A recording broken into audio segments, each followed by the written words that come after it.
Welcome back to Car Auto Tune-Up, where we bring you the rawest, most in-depth takes on today's hottest performance machines. And today, we've got an icon, a one that needs no introduction, but we'll give it the spotlight it deserves anyway. This is the 2026 Porsche 911 GT3, and it is, without a doubt, one of the most exhilarating cars we've driven in a long time. Let's dive right into what makes this car such a masterpiece. Starting from the outside, the 2026 GT3 hasn't just evolved, it's been fine-tuned with surgical precision. Up front, Porsche has sharpened its design with a more aggressive fascia. The signature dual front intakes are larger than ever, feeding air directly into the radiators and improving cooling for track conditions. That center-mounted front nostril, yes, it's back and it's more functional than ever, channeling high-pressure air from underneath to reduce front-end lift. Flanking the sides, we have the unmistakable GT3 stance. The body sits lower,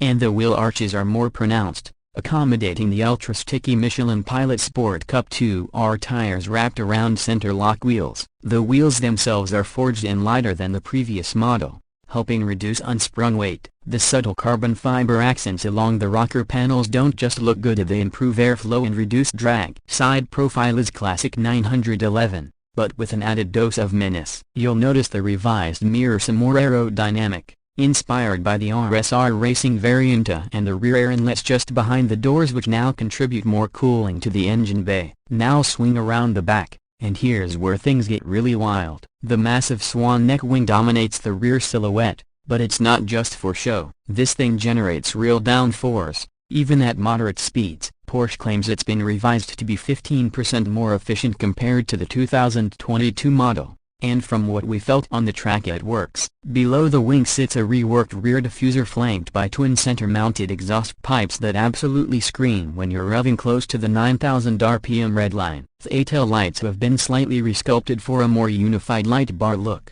and the rear deck lid incorporates subtle ducting for heat extraction. It's brutal, functional, and unmistakably GT3. But it's not just a track monster. Step inside, and the interior shows Porsche's ongoing commitment to driver-first ergonomics with just the right amount of modern tech. The cabin is minimal, focused, and beautifully finished. You're met with bucket seats that hug tighter than ever, with increased lateral support and optional carbon shell construction for maximum weight saving. Materials are top-tier, Alcantara, leather, and exposed carbon fiber all around. The steering wheel remains uncluttered, thankfully, with no distracting haptic feedback pads or unnecessary buttons. Instead, it's just you, the wheel, and a small drive mode dial. The gauge cluster retains Porsche's classic central tachometer, now fully digital with customizable screens flanking it. And if you're wondering, yes, you still get a manual option, 3 pedals, a proper stick, and one of the best shifters in the business. The 7-speed PDK is faster,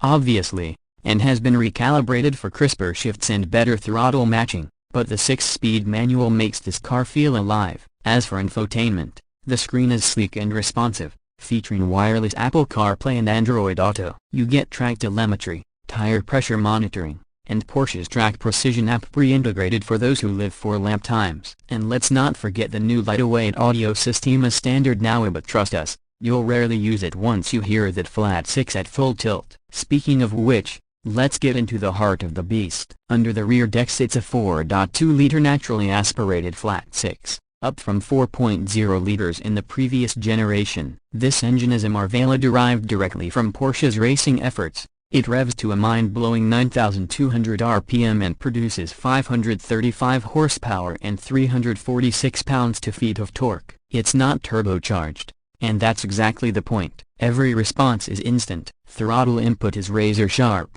and the sound of broken bar, it's pure motorsport. From idle to redline, the engine note climbs like a crescendo, with mechanical precision and soul. Under the hood, performance figures are, unsurprisingly, impressive. 0 to 60 in just 3.2 seconds with the PDK, a few tenths slower with the manual, but you won't care. This car isn't about numbers, it's about feel. Cornering grip is insane. The new double wishbone front suspension, first introduced on the 992 Gen, has been refined, offering even better turn-in precision. Rear wheel steering is more responsive, helping the car rotate at high speed while staying stable in long sweepers. The chassis is alive underneath you, communicating every pebble, every ounce of grip, without punishing your spine. Braking is provided by massive carbon ceramic rotors with 6-piston calipers up front and 4-piston in the rear. They bite hard, they don't fade, and they'll probably outlast most track days you can throw at them. On twisty canyon roads or a closed track, this car doesn't just feel capable, it feels like an extension of your nervous system. And for those asking about the numbers on paper versus the experience behind the wheel, it delivers both. Lap times have dropped compared to the previous GT3. And Porsche claims now 1/4 Nürburgring lap times improved by over 5 seconds. That's not small, but here's the thing. What makes the 2026 GT3 special isn't just speed, it's the purity of how that speed is delivered. This is the kind of car that makes you wake up early just to go drive. It connects, it involves, and it rewards. Now let's talk pricing. Porsche hasn't strayed too far from previous models, but exclusivity has a cost. The 2026 Porsche 911 GT3 starts at $182,500 before options. Of course, Porsche's legendary options list can take it well over $220,000 if you go crazy with carbon packages, ceramic brakes, the Club Sport package, custom paint, or full leather interiors. But even in base spec, you're getting a masterpiece. The real challenge? Availability. Porsche is limiting production more strictly this time around, especially for the manual variants. Demand is sky high, and if you're not already on the list, it's going to take some serious effort or markup to get one. So what's the final verdict? The 2026 Porsche 911 GT3 isn't just a refresh, it's an evolution of an icon. It doesn't try to be anything other than what it is. The ultimate naturally aspirated track weapon for the road. It's sharper, louder, faster, and somehow even more emotional than its predecessor. In an era when performance often comes with compromise, whether it's weight, hybridization, or isolation, this GT3 stands proudly as a mechanical, analog, driver-focused machine. If you're lucky enough to drive one, it will ruin other cars for you. If you're lucky enough to own one, please drive it, take it to the track, feel every shift,